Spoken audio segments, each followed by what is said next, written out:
Vamos a tener abiertas nuestras Biblias, hermanos, en Mateo capítulo 6. Ya hemos leído del versículo 1 al 4 y vamos a volver sobre este tema. El tema, ahí se usa una palabra en el Nuevo Testamento traducida como limosna, pero es mal entendida nuestra palabra limosna en nuestros días. Si bien en el diccionario de la Real Academia Española quiere decir dar a otros para hacer algún bien, nosotros siempre interpretamos como limosna algo que te sobra. ¿Vieron cuando hay una expresión como que, ¿no es cierto?, así como jugando entre una persona y otra que dice, mirá, lo que me diste es una limosna, ¿sí? Y lo decimos en broma, pero ese es el concepto más o menos de la sociedad de la palabra limosna. Bueno, vamos a sacarnos de la cabeza esa idea de la palabra limosna y simplemente vamos a entenderlo bíblicamente, que es dar. Yo sé que hay gente que nos visita por primera vez y dice, bueno, yo estoy cansado de ir a las iglesias evangélicas y que siempre se hable sobre dar, dar, dar. Es verdad. Parece determinadas iglesias que siempre tienen un pasaje bíblico y que es el de dar y dar y dar y dar. Acá casi nunca hablamos de dar y ese es un problema en nuestra iglesia. Yo hago, hablando con unos pastores, un mea culpa de decir, porque hay otros pastores y otros falsos siervos y falsos maestros que despojan a la gente de lo último que tienen y que manipulan psicológicamente a la gente desde el púlpito para dar, dar y dar. Las iglesias sanas y bíblicas nos hemos olvidado, o mejor dicho, no es que nos hemos olvidado, no hemos querido enseñar lo que es el dar bíblicamente por miedo a que nos confundan con esos descarados que piden simplemente para enriquecerse. Pero eso está mal también, y por eso hago un mea culpa. Hay que enseñar más en la iglesia acerca de lo que la Biblia dice. Como seguimos una serie expositiva, para aquellos que nos visitan, dicen que es una serie expositiva. Mira, estamos siguiendo el Evangelio de Mateo, secuencialmente. Cada domingo nos va a tocar una parte diferente. Entonces, una serie expositiva, ¿sabe de qué nos libra? De que cualquier predicador o pastor o cualquiera que predica aquí quiera decir lo que quiere decir por su cuenta y no lo que dice la Biblia. Porque la serie expositiva te hace hablar de todos los temas. De todos los temas que habló el Señor Jesucristo, por ejemplo, en el Sermón del Monte, que habló sobre esto de las limosnas.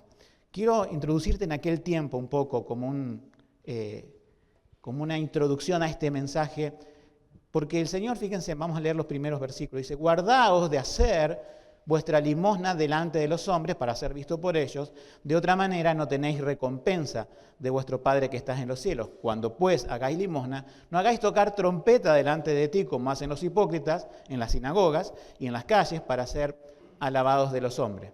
De cierto os digo que ya tienen su recompensa. En aquel tiempo estaba el templo en Jerusalén, ahí se llevaban ofrendas, sí, de verdad se ofrendaba y había un arca. Pero en las sinagogas no. Había un arca, había un lugar para ayuda al necesitado. Es más, podrían, y esto según cuenta la historia, también hacer en algunos pueblos donde había cierta necesidad y todos tenían que colaborar a que todos los judíos comieran y tuvieran acceso a no desfallecer porque iba mal, no sé, la cosecha, había una hambruna generalizada, no llovía, etc. Tocaban una trompeta para convocar. Siempre los cuernos, trompetas se han tocado en Israel para convocar. Lo que el Señor está utilizando acá es un recurso literario para decir, cuando des, no hagas sonar trompeta de que todo te vean. Tenés que dar de modo que nadie te vea. Es más, tenés que dar no para sentirte bien con vos mismo, porque dice, no sepa tu derecha lo que hace tu izquierda, sino tenés que dar con el motivo correcto. Entonces, hoy vamos a dividir este mensaje en 3 partes. Vamos a ver la enseñanza de dar en la iglesia primitiva, el dar en la iglesia de hoy y la motivación correcta para dar. Pero antes de comenzar todavía tengo una parte más de introducción. Cuando hacemos limosna, o sea, dar a alguien, la Biblia nos llama dar al necesitado, pero creo que tenemos un problema en general en el mundo, en América Latina, en Argentina, en Rosario. Hay limosneros profesionales. Hay personas que no quieren trabajar, no desean trabajar. Como dice Proverbios 21-25, el deseo del perezoso lo mata porque sus manos no quieren trabajar. Vemos en un semáforo o cuidando autos personas de 30 años con 2 pies, 2 brazos y supuestamente un cerebro que están pidiendo y que extorsionan a la gente. Y uno dice, hay que dar, hay que ayudar. Vamos a ser sinceros, en el tiempo bíblico había primero personas lisiadas, discapacitadas, que no había un plan en el gobierno, no había gobierno. Y lamentablemente también fallaba el pueblo judío en atender a esas personas. Y estaban en los caminos, ¿vieron cuando dice la parábola? Llamen por los caminos a todos los que son ciegos, sordos, cojos, etcétera, y tráiganlos a la cena. Bueno, había personas en ese estado. Había personas ancianas, no había planes jubilatorios en aquel tiempo. Había viudas que no podían ganarse como la mujer de hoy cierto lugar en la sociedad para trabajar. Había gente necesitada de verdad y no los que vemos hoy que pensamos que están dentro de esa categoría y hay que darles. No vamos a sostener la vagancia, no vamos a sostener lo que llama la pereza. Debemos decirle a esas personas, ¿sí? Quizás te dé ahora, pero tenés que trabajar. Este no es el camino para sostener a tu familia ni para sostenerte y por lo general están ahí, lo vemos, para gastar en vicios. En algunas ciudades de Argentina hay leyes en cuanto a eso para que no extorsionen estas personas a los ciudadanos, pero en nuestro Rosario lamentablemente no, y tenemos que sufrir el insulto de estas personas en un semáforo cuando no tienes para darle en efectivo, porque hoy gente no maneja efectivo y pasamos un mal rato. El perezoso es más sabio en su propia opinión que 7 que le respondan con juicio, dice Proverbio 26:16. Andá a aclararle que tiene que trabajar. Es una tarea a veces insalubre. Pero lo que tenemos que saber es que va a haber personas necesitadas y debemos tener discernimiento. O sea, ¿vieron el dicho popular que dice, haz bien sin mirar a quién? Es una mala teología, es un dicho popular, no parte de la Biblia. Tenemos que hacer el bien. ¿A quién? Al necesitado, al desvalido. Y después vamos a ver que hay categorías de los que están fuera de la iglesia, que podemos hacer el bien por el bien del evangelio, predicarles. Va a haber hermanos y está el sostenimiento de la casa de Dios. Todo eso lo vamos a ver en esta mañana. Vamos primero cómo era el dar en la iglesia primitiva y qué enseñaba el Señor Jesús y los apóstoles. O sea, dijimos, la limosna no equivale a dar lo que sobra, es dar. De hecho, la palabra limosna en el original de la Biblia deriva de la palabra misericordia. Es decir, dar es un acto de misericordia. Entonces el Señor en el Sermón del Monte no trata tanto con el dar, sino con la actitud del dar. Ustedes recordarán que un día el Señor Jesús se paró ahí en Jerusalén, en el arca de las ofrendas, y venían los fariseos, se usaban monedas en aquel tiempo, no había billetes, y hacían caer las monedas y sonaban en esa arca y no sé, esperaban algún aplauso, era tocar trompeta, diciendo, oh, cómo da el paisano Abraham, da mucho dinero y se lo escucha todas las monedas que trajo, que juntó, pero daban los que le sobran porque era rico esa persona. En vez viene una viuda que tiene 2 moneditas, que apenas hacen ruido, pero el Señor, en la parte omnisciente de su ser como Dios, sabía que esa viuda puso todo lo que tenía. Era su propio sustento. Podía haber comprado una pieza de pan, pero prefirió poner porque lo hizo con la fe puesta en Dios. Entonces no es lo que das, sino cómo lo das. Si realmente hay una obra de Dios en nuestro corazón para dar, porque la palabra limosna parte de la palabra misericordia. Y en el Sermón del Monte Jesús dice, bienaventurados los misericordiosos, porque ellos alcanzarán misericordia. O sea que no es como se dice ahora, tenés que dar para que Dios te dé. Ese es un acto de avaricia. Lo vuelvo a repetir. Aquellos que dicen, da a Dios y Dios te dará más. No, eso no dice la Biblia. Eso no enseña la Escritura. Eso simplemente es poner una mentalidad de casino a la gente que viene a la iglesia. Para decirle, da, invertí y te vas a ganar más. La iglesia no son acciones, no es la lotería, no es la quiniela, no es el casino. La motivación de dar parte de la misericordia, de aquellos que han alcanzado misericordia y que los ha alcanzado una misericordia muy especial, que es la misericordia de Cristo. Aquel que dio toda su vida para morir en una cruz, que la Biblia nos dice que Él fue hecho esclavo. La traducción, con toda la profundidad, no es siervo, sino es, sabemos, esclavo. El Hijo de Dios se hizo esclavo para servir a su pueblo que iba a salvar. Si vos crees en Jesús, serás parte de ese pueblo. Y verás que en Jesús está el mayor servidor de toda la historia. No vino a llenar tus bolsillos de dinero Jesús, no. Vino a salvar y a rescatar nuestra alma y a enriquecernos con su riqueza. Él, siendo rico en el cielo, se hizo pobre, pero con su riqueza enriquece a los que creen en Él. El problema de todos nosotros, todo lo que hemos nacido en este mundo, es nuestra pobreza espiritual. Nacemos desnudos y nos vamos a ir de la misma forma, llorando y desnudos, pero aquel que tiene a Cristo en el corazón se irá rico de este mundo para alcanzar una mayor riqueza cuando estemos delante de su presencia. Nada trajimos a este mundo, nada nos podemos llevar. Decía un predicador, ¿has visto detrás de un coche fúnebre que por más que la persona sea rica pongas un tráiler enganchado con todas sus riquezas? No, a la tumba va solo, o al nicho, o a lo que sea, va solo, sus riquezas quedarán acá. Sabemos que la iglesia primitiva, el Señor Jesús y los apóstoles hablaban de dar, ¿sí? Pero con la motivación correcta. El apóstol Pablo es uno de los mayores ilustradores en el Nuevo Testamento acerca de la motivación. Fíjense lo que dice, porque uno dice es como una exageración, ¿no? Pero es para despertar nuestros sentidos. 1 Corintios 13:3, Pablo da, digamos, una mala motivación que se debe evitar. Dice, y si repartiera todos mis bienes, imagínate, vendés todo lo que tenés, para dar de comer a los pobres. Eso es mucho, ¿verdad? Vende todo lo que tienes y dale a los pobres. Y aún más, y si entregara mi cuerpo para ser quemado, o sea, lo doy como ofrenda, no maten a esto, mátenme a mí, ¿sí?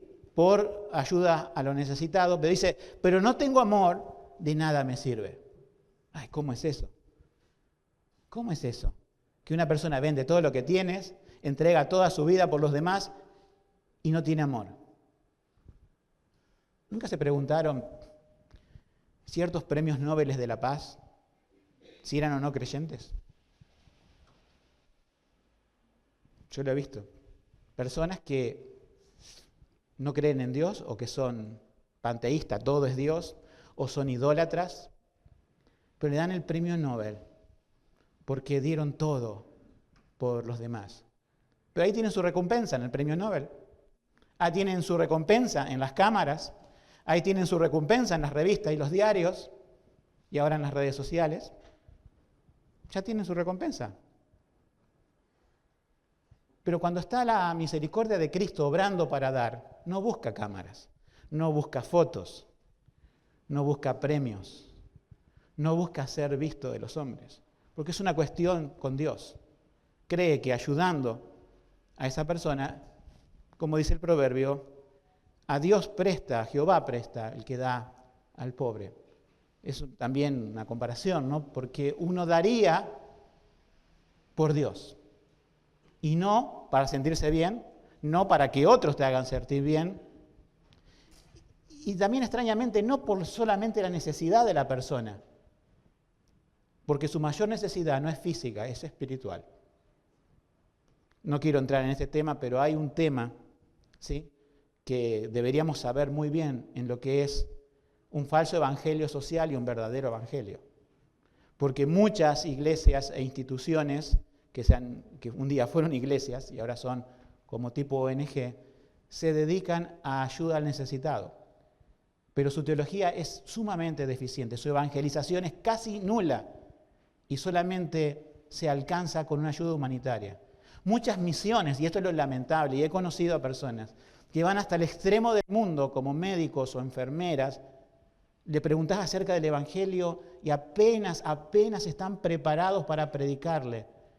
Pero bueno, hicieron una obra de bien, volvieron a sus iglesias, las iglesias dieron y todos estuvieron contentos, estamos llevando el evangelio. No están llevando el evangelio, están siendo una ONG con un barniz muy por encima del evangelio que por misericordia de Dios pueda salvar a alguno de ellos, pero las misiones de la iglesia nunca fueron así. Eso también lo vemos mucho ahora como un mal. Era llevar el evangelio, y si en el momento de llevar el evangelio tenés que ayudar a otros, lo haces, porque esa es la forma. No me quiero ir, pero un misionero que fue a predicarle a los caníbales no sabía de qué forma predicarle. Una y otra vez le predicaba, ellos se seguían matando, se seguían pintando, se seguían cubriendo de huesos de muertos, se mataba una tribu contra otra, pero no tenían agua en esa isla en un momento. Lo que hizo el misionero fue, cavó varios metros, porque él sabía, venía de la civilización, que vos buscando en el agua, varios metros en tierra, vas a encontrar agua dulce. Y ellos pensaban, no, va a salir el agua de mar, vamos a tomar agua salada, vamos. Salió agua dulce. Entonces, cuando le llamó la atención diciendo, yo he hecho esto, se embarró hasta aquí el misionero. No abrió la Biblia, pero después le recordó la palabra acerca del Evangelio. Y esas islas Nuevas Hébridas, que queda cerca de Australia, fueron evangelizadas por ese misionero llamado Peyton. Como digo, hizo una obra, agarró una pala, pero ¿cuál fue el fin? Predicar el Evangelio. Entonces las buenas obras, lo que nos muestra en la Biblia, que vienen unidas al creyente. Santiago 2:17, un libro que hemos estudiado aquí en la iglesia, dice, la fe si no tiene obras, ¿qué es? Muerta en sí misma. No es que por medio de las obras tenés fe. Eso es lo que, confunden la mayoría de las personas que creen que se van a acercar a Dios haciendo cosas buenas. Señor, hago cosas buenas, pero no. El Señor dice, arrepentite, deja tu pecado, rendite a mí, y ahí vas a empezar a hacer las cosas buenas que tiene Él para los que lo aman. Pero las personas no se acercan a Él haciendo cositas buenas, diciendo, Señor, yo te canjeo obra por pecados. Dios no acepta ese canje. Por eso Santiago dice, toda persona que tiene verdadera fe va a tener obras. No hay una fe teórica que no produzca obras. Las obras no compran la fe, pero la fe que es dada por gracia de Dios produce buenas obras. Por lo tanto, el dar tiene que ser algo natural en el creyente. Es una obra de misericordia. Sabemos que cuando ayudamos a alguien, son necesidades no teóricas, sino necesidades concretas. Estas necesidades concretas es comida, es ropa, es techo, es ayudar a algo, ya sea en cualquier situación, salud, y a veces se puede ayudar también con dinero, lo cual a veces no es muy conveniente, porque si la persona a veces llegó a un estado así, por mala administración, es lo peor que se le puede dar es dinero. Pero la ayuda es concreta. Tenemos el caso de Dorcas en Hechos 9:13, que cuando se murió, todos mostraban, las viudas, las prendas que les había hecho, que no son baratas en aquel tiempo. Hoy había una oferta de remeras por 10.000 pesos, pero en aquel tiempo Dorcas, gastaba muchísimo dinero en ayudar a las viudas de una jovencita que fue resucitada. Pero no es la historia de hoy, pero recordamos, la Biblia muestra que eran necesidades específicas suplidas por actos específicos, mejor dicho, de creyentes verdaderos. Vamos al segundo punto, el dar en la iglesia de hoy. Vimos que la enseñanza de la iglesia primitiva, primero con el Señor Jesús, lo que Él mira es más el corazón, es la motivación de dar, no cuánto se da. Sabemos que el apóstol Pablo y otros han enseñado cada cual de como propuso en su corazón, no por tristeza, por obligación, porque a veces es muy fácil dar por obligación. Si en algunos lugares, lamentablemente, se expone a las personas lo que dan, se lleva un registro, te llega un sobre con tu nombre. No es la enseñanza del Nuevo Testamento hacerlo así, pero las personas dan diciendo, bueno, ¿qué van a decir en la administración de la iglesia si yo no doy nada? No es la motivación de dar, por eso lo mejor es hacerlo de forma, no sepa tu derecha lo que hace tu izquierda. Pero en la iglesia de hoy tenemos tres objetivos de dar. Primero vamos a ver el incrédulo, vamos a ver los hermanos en la fe y el sostenimiento de la iglesia. Son tres áreas distintas.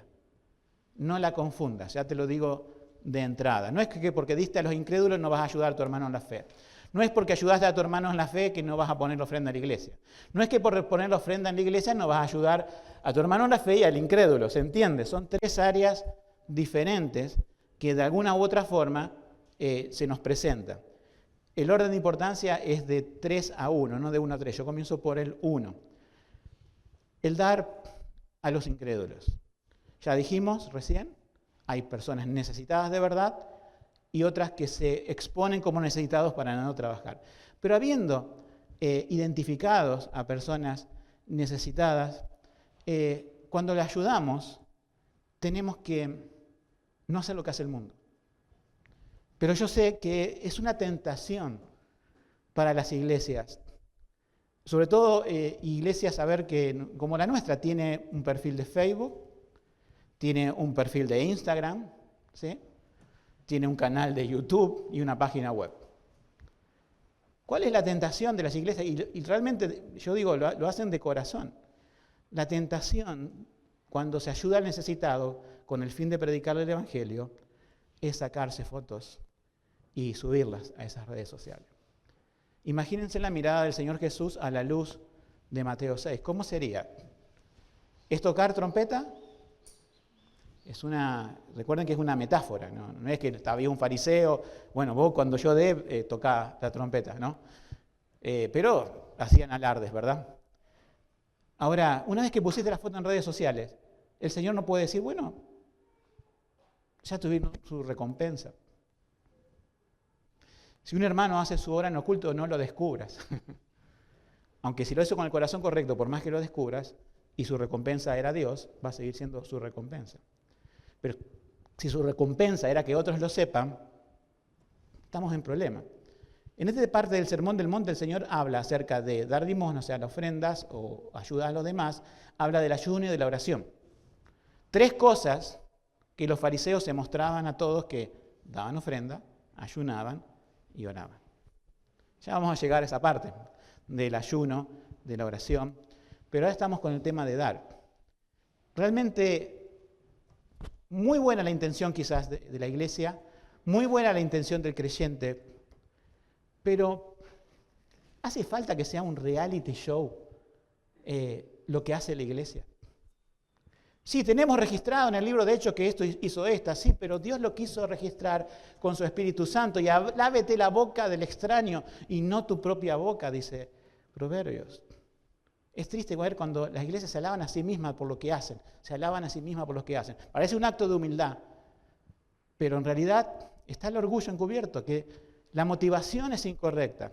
Queremos presentarnos como una iglesia que ayuda al necesitado, que se ocupa de los males de la sociedad. A lo mejor hasta predica bien el evangelio, pero no es esa la forma. No es eso lo que nos muestra la Biblia. Y déjenme ir un poco más lejos. Todos hemos visto hace algunos años, porque alguien tomó su celular o varios celulares, a un predicador llamado Paul Washer, ¿sí? Un evangelista nato, podemos decir, misionero, que una vez se paró en un banquito, ¿sí? En Perú, en el país de Perú, él es americano, y dio una gran predicación, una vehemente predicación. Pero ¿saben lo que no hizo él? Él no se llevó, así como tenemos un celular filmando, cuando fue a ese lugar a filmarse. Y como todos tienen ese estereotipo de Paul Washer predicando en un banquito, se llevan un banquito, no sé qué poder tendrá, 30 centímetros sobre el suelo, podría ser un poco más alto, o podría ser una escalera, pero se llevan el banquito y yo veo una y tras otra iglesias sanas en doctrina, predicando sobre el banquito y filmándose a sí mismo. Digo, si querés impactar con el evangelio, son esas personas que pasan allí. A veces vos ves que está el banquito solo y no tiene personas rodeadas como Paul Washer, que Dios le dio la gracia de personas escuchando. Son personas que pasan. Si vos haces una toma más lejos de la cámara, lo ves al hombre en el banquito y una plaza desierta. Pero bueno, la cuestión es la misma vanidad. Es la misma necesidad de foto, es la misma necesidad de definición. Y otra cosa aún peor, y yo siempre voy hasta lo más profundo que duele. Están bien las misiones, están bien hasta cierto punto las ayudas para eclesiales, de personas de misiones que sostienen a pastores que su iglesia no puede pagarle un sueldo digno y lo sostienen con dinero. Pero caen en esta tentación, en que cada cosa que hay que hacer es para la foto, para el informe. Y dice, bueno, ya que hizo un informe a la misión, ¿por qué no lo puedo poner en redes sociales? Hemos llegado a cierto nivel de ingenuidad, pero que también es perversidad. Y este pasaje nos recuerda, ni siquiera tu izquierda sepa lo que hace tu derecha. Eso es imposible. A menos que estemos locos y seamos muy bipolares, pero eso es imposible. Es un recurso literario del Señor. Das, pero aún podría ser esto, ¿no es cierto? Está bien, no hago tocar trompeta para que otros me vean y otros me alaben, pero yo me siento bien en sí mismo. ¿Vieron cuántas personas quieren decir, bueno, voy a hacer algo para sentirme bien? Y esa no es la motivación. Nuestro único placer está en Cristo. Nuestra única satisfacción está en Dios. A veces parece como que hay que darle tareas y lo que yo llamo terapia ocupacional a las personas para que hagan esto y se sientan bien. He oído a pastores que dicen eso. No, no es terapia ocupacional la iglesia, es la motivación correcta. Predicarles de Cristo, mostrarles a Cristo, que tengan una relación diaria con Cristo y van a hacer buenas obras. Van a hacer cosas. Y cuando les asignás una tarea no van a ser para ser vistos de los hombres, lo van a hacer de corazón y para el Señor. Y si no se la das no se van a sentir tristes e inútiles porque tienen todo el mundo para predicarle el Evangelio. Lo que Cristo condena, ¿no es cierto?, es el hecho de dar para ser vistos. A los fariseos en su momento Jesús también llega al fondo y le dice, los fariseos hacen todas sus obras para ser vistos de los hombres, Mateo 23:5, porque ensanchan sus filacterías y extienden flecos de sus mantos. Filacterías era una cosita a veces que se pegaban en la cabeza que tenía una porción larga de la Escritura, una ridiculez, ¿no es cierto?, usando eso en la frente, porque ellos interpretaban que tenía que estar entre los frontales de sus ojos la palabra de Dios. Y bueno, y los flecos también tienen otro significado teológico y andaban así por la vida. Los fariseos, con sus cajitas, con sus filacterías, con sus flecos, con su tocar trompeta, y era todo una obra de teatro. Eso quiere decir hipócrita, ¿no es cierto? Viene de cuando hacían los griegos las obras de teatro, de mostrar algo que es simplemente encarnar un personaje. Y eso es lo que Jesús combatió. Ahora, en la iglesia de hoy pasamos de dar a los incrédulos con el fin evangelístico para dar a los hermanos en la fe. Y 1 Juan, el apóstol Juan, algo dice en cuanto a eso. Pero el que tiene bienes en este mundo y ve a su hermano tener necesidad y cierra contra él su corazón, ¿cómo mora el amor de Dios en él?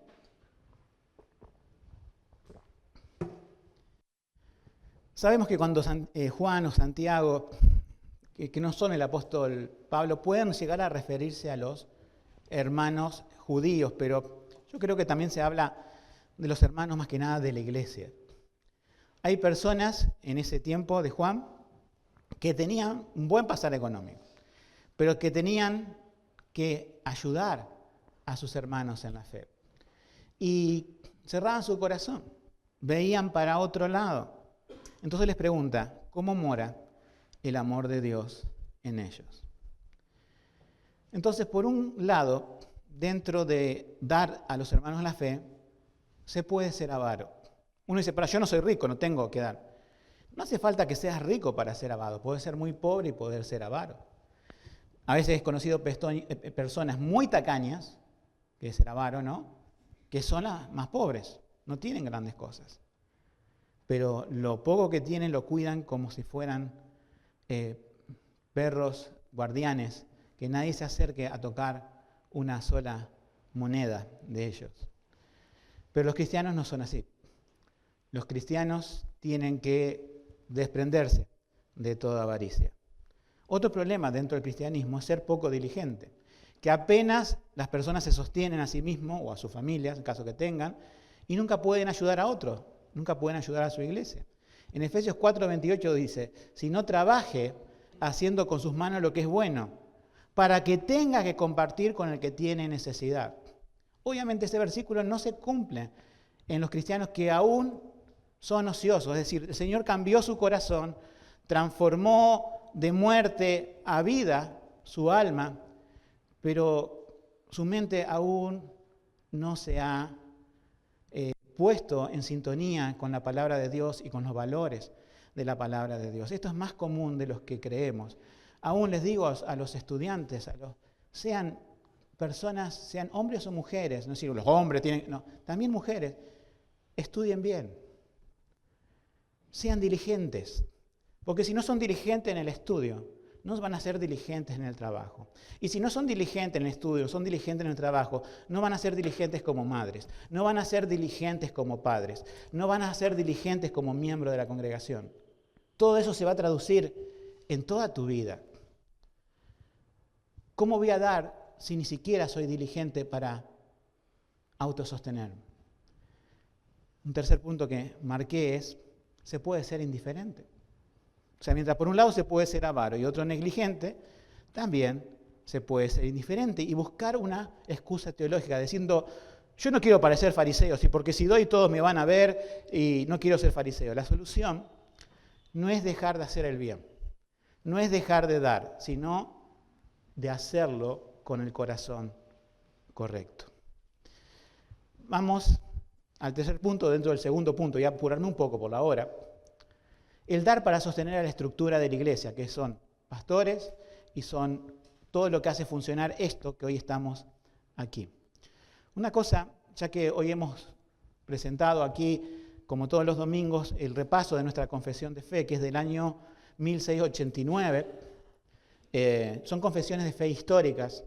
Los bautistas la han tenido promulgada, esa segunda declaración de fe, en un tiempo donde se paró la persecución de ellos, y fue en el año 1689, pero la tenían lista mucho tiempo antes.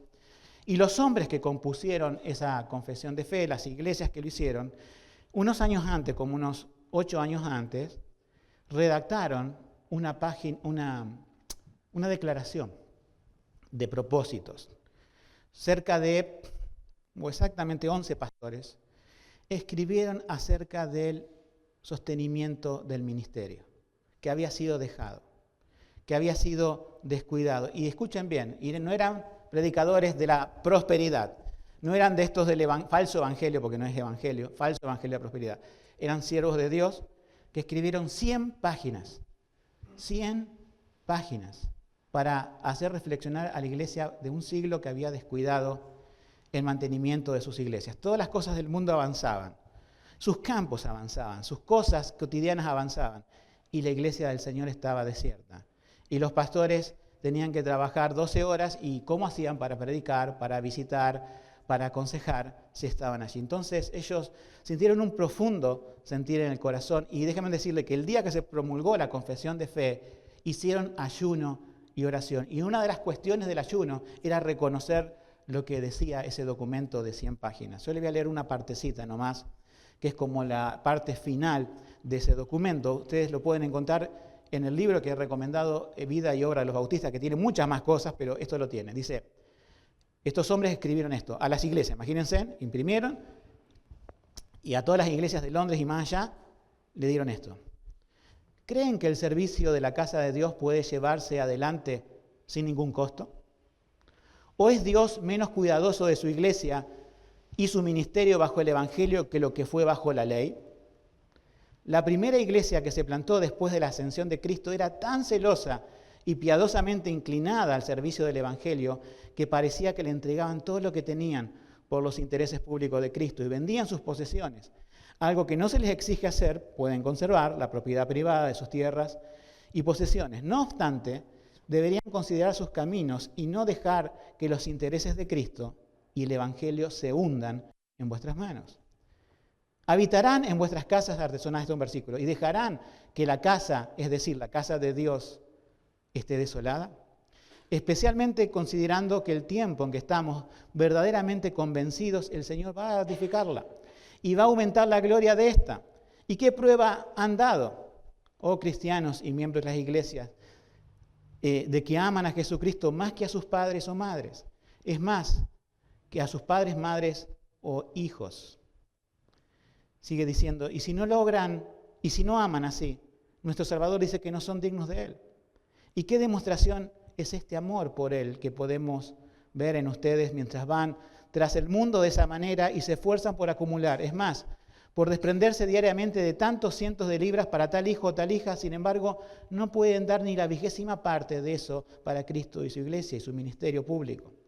Nuestra alma se lamenta y se aflige al ver el espíritu terrenal y codicioso que se ha introducido en los que profesan la fe en esta época, y temen que haya desaparecido en gran medida el celo por la verdad y el amor ferviente de Cristo. Hermanos, ¿saben cuál es un problema?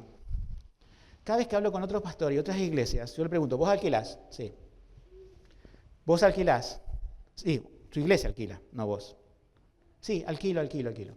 Solamente algunas iglesias que han estado y han recibido un templo de hace un siglo atrás, casi un siglo atrás, son las que tienen un lugar y no tienen que pagar alquiler.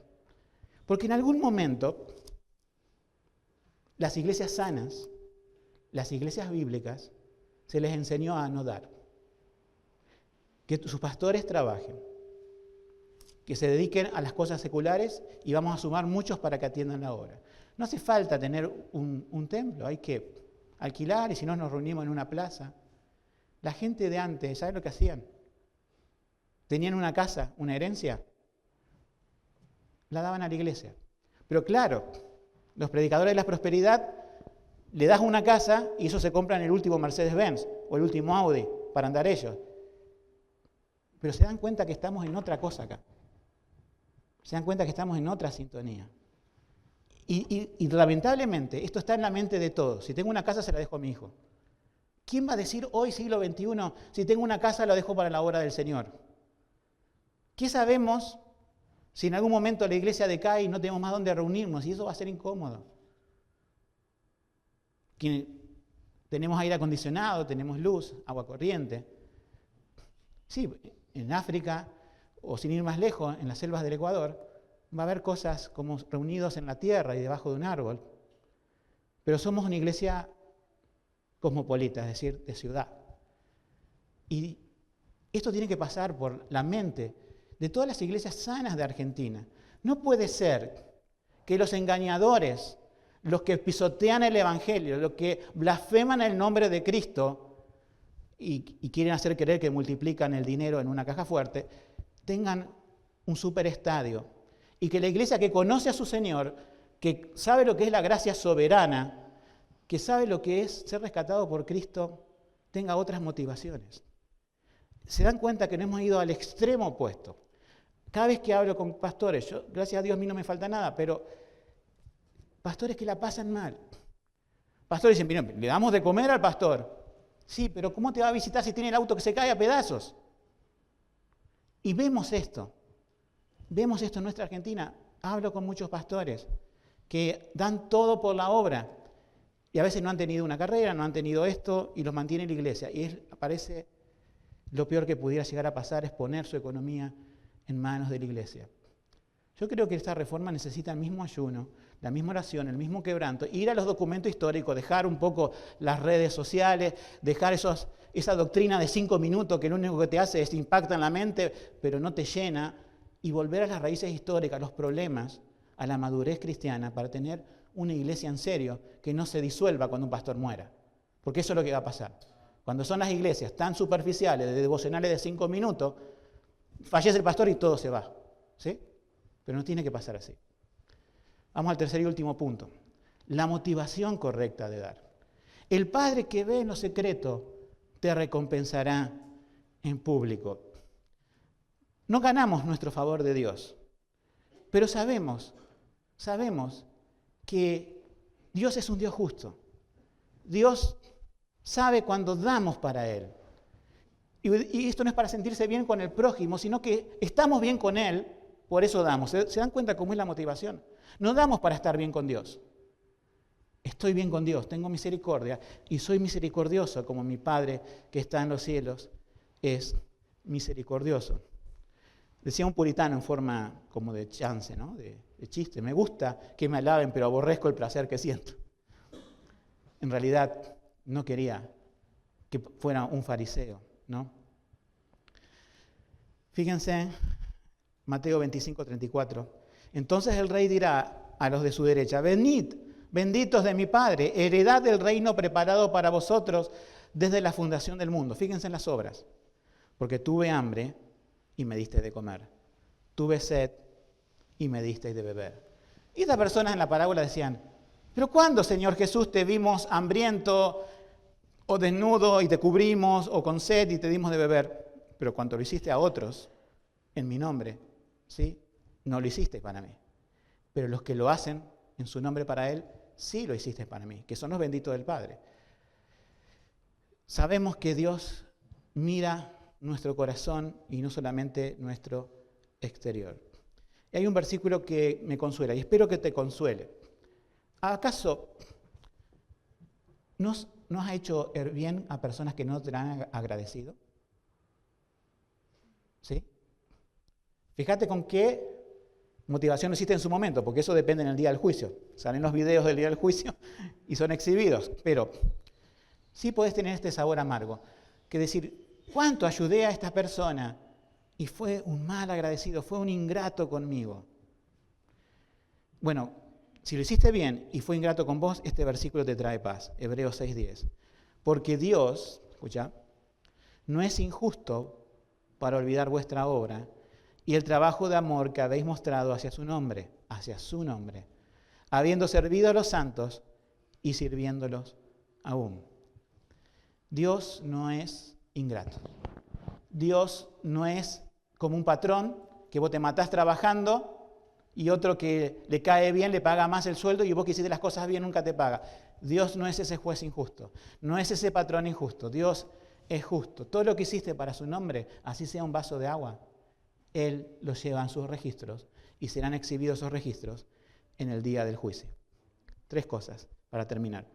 La verdadera piedad, la verdadera misericordia se muestra en la vida diaria. Segundo, esa misericordia debe hacerse no para los hombres, sino para el Señor. Y el Padre Celestial, que lo ve en secreto, Él te recompensará en el día final. Hay un versículo que dice así, Colosenses 3:23. Y todo lo que hagáis, y podemos poner entre paréntesis, o deis, hacedlo de corazón, como para el Señor, y no para los hombres, sabiendo que del Señor recibiréis la recompensa de la herencia, porque a Cristo el Señor servís. Que el Señor nos bendiga en esta mañana.